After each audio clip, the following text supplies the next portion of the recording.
Good afternoon, viewers in Indonesia and Singapore. Market Headlines is ready to provide you a number of informations from business, economic, and capital market sectors. With me, Clara Wijaya, and this is Market Headlines.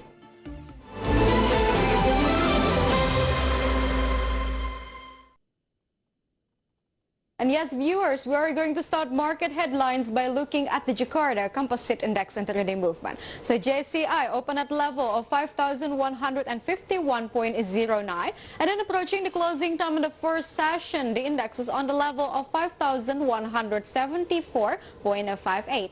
And then the index was showing strengthening trend by the second session closing time. The index was closed at level of 5,153.08. And in short, JCI was strengthening at 0.27%. And next, we are going to see the sectoral movement leading the dynamics of today's trading. We got trade as the leader of the strengthening trend, basic industry going up 1.35%, agriculture going up 1.24%, and as the leader of the weakening trend, we got mass industry that going down 2% and infrastructure that going down 0.41%. As the top gainers in today's trading, here's the list of the stock for you. We got KIEF with a value that went up 4.72%. We got TKIM with a value that went up 7.87%. And we got INKP with a value that went up 12.83%, and PTBA with a value that went up 3.41%. And meantime, for the top losers for today's trading, we got BBCA with a value that went down 0.97%. We got Astra International with a value that went down 2.84%. And then we got MDKA with a value that went down 3.41%. And ANTM with a value that went down 1.79%.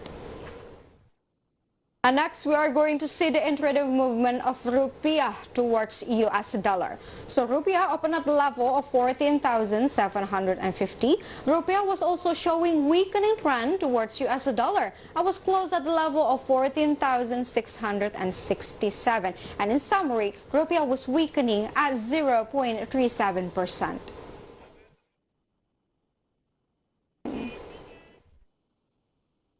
Within a period of 43 years since the reactivations of the capital market in Indonesia, the number of investors keep increasing. Whereas at the moment, whereas there are 3.02 million new investors, which is 3 times higher from 2016.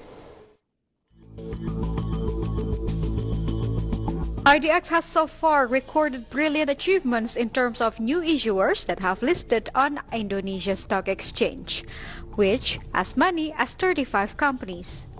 A part of that, Inarno Jayadi, as the President Director of IDX, also stated that IDX successfully attracted as many as 3.02 million new investors. This achievement made IDX as the highest in the Southeast Asia region for 3 consecutive years. In the ceremony, IDX also launched several new breakthroughs such as EIPO and IDX 30 Index and Sharia Capital Market Roadmap. Pencapaian lain yang patut kita syukuri bersama adalah total jumlah investor di pasar modal Indonesia yang sudah mencapai 3,02 juta investor atau tumbuh lebih dari 3 kali lipat sejak tahun 2016. However, Indonesia Stock Exchange assessed that this 43rd anniversary was very different than any other years, whereas this year coronavirus hit Indonesia and left significant economic consequences to the market. According to IDX data, Jakarta Composite Index once reached its minimum value of 3,937. It means it went down 37% compared to 2019 closing. Of course, this is a part of economic consequences of coronavirus pandemic and weakening global economy. Jakarta, Gilang Praditya for IDX Channel. SOE in telecommunications sector, Telkom Indonesia succeed to maintain a net profit of 10.99 trillion rupiah in the first half of 2020 amidst COVID-19 pandemic. Telkom Indonesia succeed to maintain a net profit of 10.99 trillion rupiah in the first half of 2020 amidst the economic slowdown due to the coronavirus pandemic. This telecommunication SOE recorded the company's consolidated revenue of 66.9 trillion rupiah. EBITDA is getting stronger with 8.9% year-on-year growth to 36.08 trillion rupiah, and EBITDA margin grew 6.2% to 54%. The net profit margin also shows a better trend compared to the same period last year to 16.4% from 16% previously. The company's business performance is inseparable from the increase in Telkomsel's digital business line and IndiHome fixed broadband, whose revenues grew respectively 13.5% and 19.1% compared to the same period last year. Telkomsel, as a subsidiary of Telkom, which focuses on the mobile business segment, recorded good growth, especially in the digital business, which grew by 13.5% to 31.9 trillion rupiah, with a significant growth contribution of up to 72.4% of Telkomsel's total revenue. From all sources, IDX Channel. Constructions company Waskita Karya has successfully booked 8.13 trillion rupiah new contracts in the first half of 2020, whereas 58% of the total new contracts were contributed by toll road projects. Construction company Waskita Karya has successfully booked 8.13 trillion rupiah new contracts by the end of June 2020. These projects consist of toll roads, health facilities, buildings, industry, and other civilian projects. President Director of Waskita Karya, Destiawan Suwarjono, revealed that the majority of new contracts were obtained from several toll roads, reaching 58% of the total projects in the first semester. On the other hand, in order to increase the diversification of project types, Waskita also carry out the construction of health facilities, gas networks, and construction of palm oil factories. For information, this year Waskita is targeting a new contract value of 26 trillion rupiah. The company's management is optimistic that it can meet the targets that have been set. In addition, in order to control financial burdens and leverage, Waskita will be more selective in participating in turnkey projects. Not only that, Waskita will also begin to focus on expanding into overseas markets. From all sources, IDX Channel.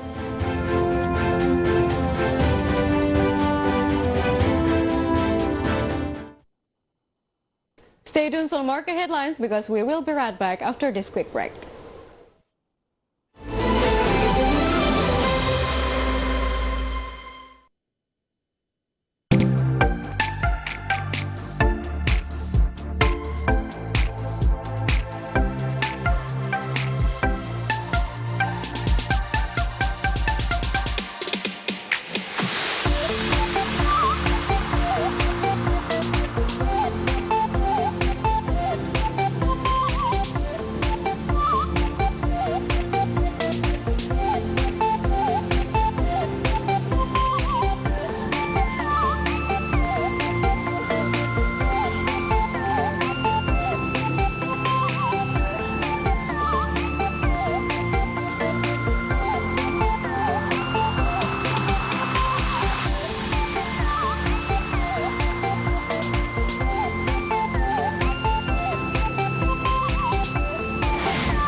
Dampak pandemi COVID-19 tidak hanya dirasakan oleh sektor swasta. Jadi dalam kondisi normal, kami tiap hari untuk angkutan penumpang itu bisa mendapatkan sekitar 23 miliar. Sekarang ini hanya sekitar 300-an juta. Executive Chairman MNC Group Heri Tanusudibyo mengatakan sektor ekonomi di bawah perdagangan yang labor intensif. Selain itu, BKPM mengklaim terdapat 119 investor lainnya yang berpotensi merelokasi industrinya dari negara lain ke Indonesia.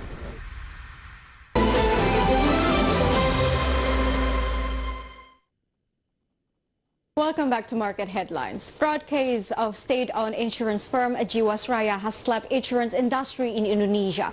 To avoid other similar cases, Financial Services Authority plans to issue regulations on insurance investment products.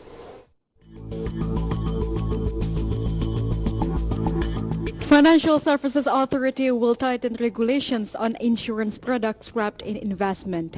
This is in order to minimize the potential of fraud, such as the case of Jiwasraya. Deputy Commissioners of Supervisions of Non-Bank and Financial Services Authority, Muhammad Isanuddin, stated that the supervise is more on insurance firm and authority will make regulations regarding issue of insurance product under investment. Itu akan dibuat suatu regulasi yang lebih proven. Jadi dari sisi perlindungan konsumen itu juga akan dibuat suatu rambu-rambu. Artinya nanti di dalam proses underwriting-nya juga diperjelas. Nah, ini memang bagi pelaku dirasa memberatkan, tidak mengembangkan bagi industri dan lain-lain. Jadi hal-hal seperti itu yang sekarang masih menjadi suatu diskusi. Isanuddin assessed that these regulations is necessary to reduce the potentials for misuse of investment, which results in the large losses on customers.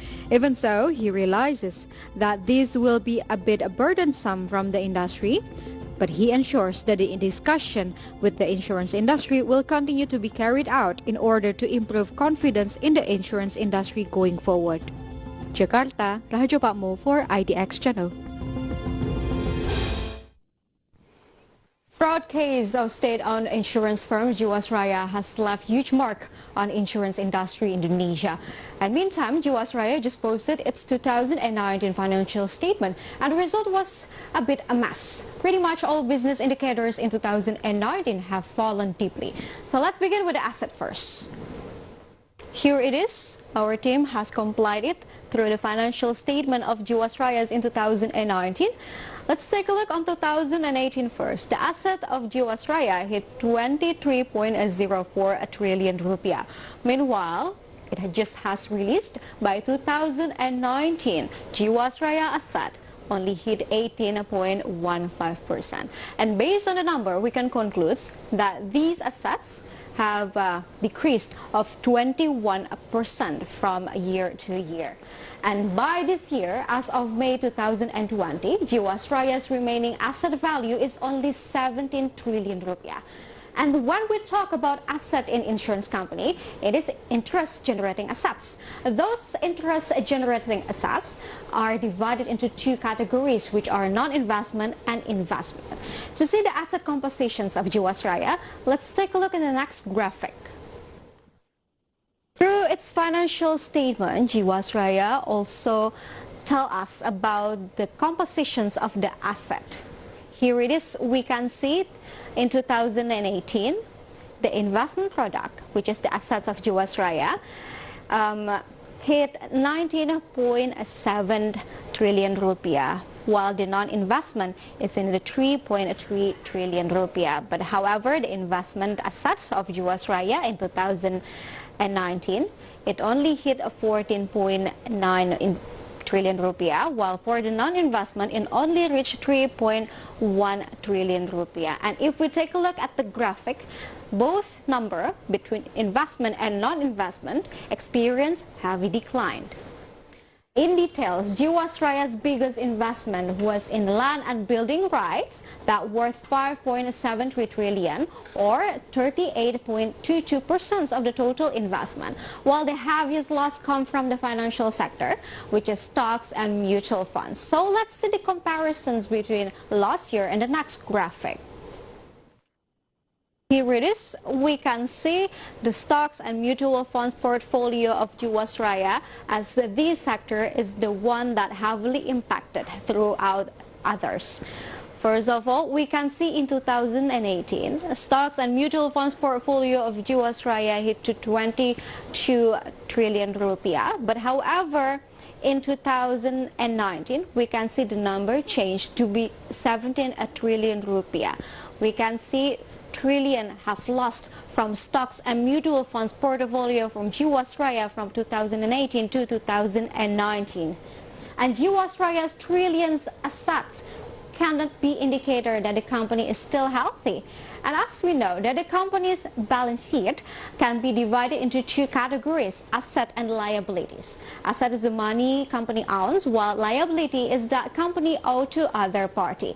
And here it is, asset means money in your pocket and liabilities take the money out. While behind 17 trillion rupiah Jiwasraya's asset, there are liabilities that worth 52.9 trillion rupiah. It is not balanced at all. Another indicator that's stating the company is not healthy conditions is that it's risk-based capital. To get a deeper look, so let's see in the next graphic. So here it is. I would like to elaborate more on risk-based capital of Jiwasraya. In this case, let me tell you first that risk-based capital, or we call it our RBC, is the minimum capital requirements for financial institution that is set by the regulators. And in this case, the regulator is OJK, or Financial Services Authority, and in this case, the financial institution is the Jiwasraya Insurance. Let's take a look on the regulation itself. OJK regulation stated that for the insurance company, the risk-based capital should be in the level of 120%. But however, if we take a look at the fact that Jiwasraya RBC is in the minus 1,866%. So, the regulators used fixed capital standards as a primary tool for monitoring financial solvencies of an insurance company in the company health or not. But as Jiwasraya has stated that the company's RBC is minus 1,866%, it means that financial conditions of the company is far from healthy. As a part of company's responsibility, Jiwasraya has begun the payment of its policyholders' claim, which are estimated to reach 16.1 trillion rupiah, or if we convert into US dollar, it reached $1 billion in the total. Let's see the progress through the next graphic. So here it is, Jiwasraya's pet insurance claim as Jiwasraya good deeds to cover its financial fraud, let's say, in 2018. Jiwasraya has paid the insurance claim for 23.2 trillion rupiah, and then in 2019 it declined about 24% to be 14.8 trillion rupiah only. And the data we gathered from Jiwasraya's 2019 financial statement that was just released by Jiwasraya. And President Director of Jiwasraya explained that the source of the funds for the claim payment comes from the liquidations of company's financial assets. And therefore, no wonder if the asset declined heavily from the previous period. We hope fraud in insurance industry won't happen again. Also, we hope government can prevent similar financial scandal from happening again, as hundreds of trillions rupiah in insurance firms must be protected. And stay tuned to market headlines because we will be right back after this quick break.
Ingin menjalani kehidupan yang mapan dan masa depan yang sejahtera? Sikapi uang dengan bijak. Mulailah berinvestasi di pasar modal.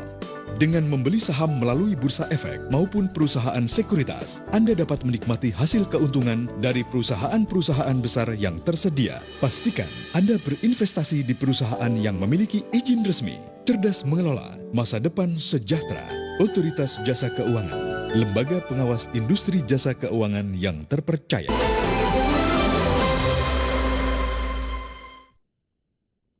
Welcome back to Market Headline. To support society welfare, government plans to prepare aid for workers with salaries lower than 5 million rupiah. However, senior economists of IndiHome assess that such policy will cause confusions and turmoil in implementation. Under government's plan, the expansion in social stimulus would boost purchasing power and bolster household spending. One newest yet controversial expansion goes to aid for workers with the salaries lower than 5 million rupiah. In the implementation, government will give funds of 600,000 rupiah every month within 4 months in a row. The ones that will receive such aid are workers with the salaries lower than 5 million rupiah.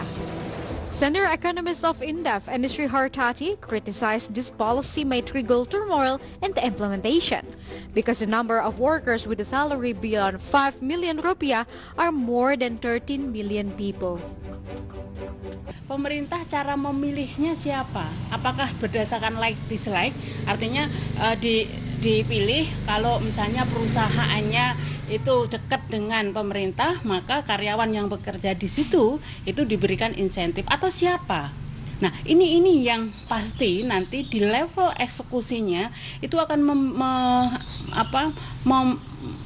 berdampak kepada kegaduhan yang luar biasa seperti halnya kemarin kartu prakerja. Jadi based on her arguments, the government will have difficulty in determining the recipients. She is also afraid that the gap will be used by irresponsible actors and advantageous. From Jakarta, Rizka Ayu, Rizky Julianto for IDX Channel. Government revealed that the stimulus disbursement for SME in National Economic Recovery Program just reached 28% of the total budget allocations. The government is optimistic that stimulus disbursement will reach 100% in September 2020. Minister of Cooperatives and SME Tetan Masduki mentioned that by August 7, 2020, the stimulus disbursement for SME in National Economic Recovery Program reached 28.82% of total allocation, or as much as 36.8 trillion rupiah. Nevertheless, the ministry is optimistic that the disbursement will reach 100% in September. The ministry stated that interest subsidy has reached 845.2 billion rupiah. The government's placement fund in SOE banks hit 44.71% or 35.2 trillion rupiah from the total of 78.78 trillion rupiah. Meantime, the minister ensures that the ministry is continuously conducting evaluation while accelerating National Economic Recovery Program. Not only that, the ministry will always oversee the additional programs such as productive social assistance for micro and ultra-micro business players, which have not been yet linked to the banks for as much as 12 million units. Pemulihan ekonomi nasional untuk operasi dengan UMKM telah mencapai 29,82% atau sekitar 36,82 triliun dari total anggaran yang disiapkan, yaitu 123,46 triliun. Ini terdiri dari satu, khusus program pembiayaan investasi kepada koperasi melalui LPDB telah diserap 44%. Ya. Jadi sudah 440 triliun dari 1 triliun yang disiapkan. Saya sudah sampaikan kepada Ibu Menteri Keuangan, kemungkinan pada akhir bulan September atau awal Oktober sudah bisa 100%. Not only oversee the stimulus disbursement, the ministry in the same time will encourage the SME to be connected to the digital market, including train the SME to adapt and conduct product innovation. From Jakarta, Ade Firmansyah for IDX Channel.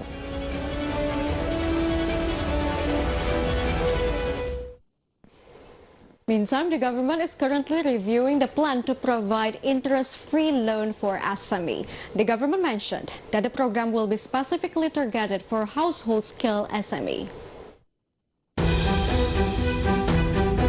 Indonesian government is currently reviewing the plan to provide interest-free loan for SME. The government mentioned that the program will be specifically targeted for household-scale SME and will be conducted this year until 2021. Previously, COVID-19 and Economic Recovery Task Force announced that the president will provide interest-free loan to household-scale SME around 2 million rupiah. The plan is the nominal credit can be aided according to the capital needs of SME. Even though there are no clearer details regarding the low interest credit, including the loan tenor, the outstanding amount prepared, and others. Apart from that, the government is also preparing other programs to help SMEs. For example, working capital assistance of 2.4 million rupiah per recipient to 12 million SMEs in Indonesia. Not only that, the government also provides loan assistance through the People's Business Credit, which has expanded the number of recipients. Then, the government also provided a stimulus for SME credit guarantees. Meanwhile, it was recorded that the realization of SME stimulus reached 32 trillion rupiah, or 25.9% of the stimulus allocation, around 123.46 trillion rupiah. From all sources, IDX Channel. It is an update data about coronavirus globally.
And the news close our market headlines today. Please enjoy our next program on IDX Channel, your trustworthy economic, business, and capital market channel. I'm Claranta Wijaya. Have a nice evening and stay safe.